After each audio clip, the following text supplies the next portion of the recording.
কি ব্যাপার, মাছ কাটছো নাকি? হ্যাঁ গো। কি কি মাছ কাটছো? দেখবে, দেখো এটা হচ্ছে রুই মাছ, 2 কিলো ওজনের একটা। তো এটা ছাল ছাড়ানো হয়ে গেছে। আর এখানে চিংড়ি মাছ রাখা আছে, এখানে রাখা আছে ল্যাটা মাছ, এখানে রাখা আছে এটাকে কি মাছ বলে ভুলে গেছি, বেলে মাছ। বেলে মাছ। আর একটা ট্যাংরা আছে। আর এখানে রাখা আছে ভোলা মাছ। তো আজকে 1 2 3 4 5 6 রকমের মাছ কাটবো। তো এটা ছাল ছাড়ানো হয়ে গেছে, এবার এই ভোলা মাছগুলো ছাল ছাড়াতে হবে। তোমার এর ভিতর সব থেকে ফেভারিট মাছ কোনটা? চিংড়ি মাছ। হ্যাঁ, আমারও তো চিংড়ি মাছ। ভোলা মাছটাও ভালো লাগে খেতে।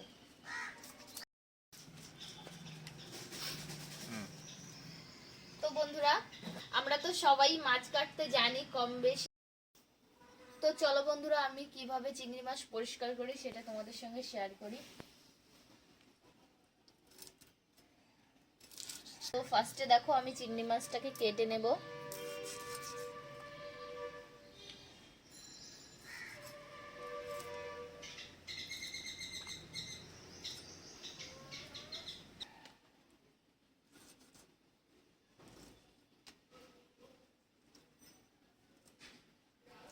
তো বন্ধুরা দেখো, মাছটাকে আমি কেটে নিয়েছি ভালো করে।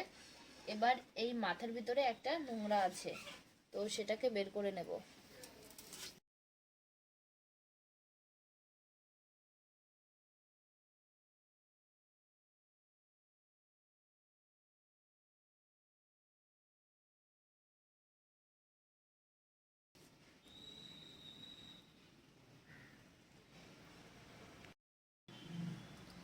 তো বন্ধুরা দেখো, মাথার মধ্যেতে এই নোংরাটা আমি বের করে নিয়েছি।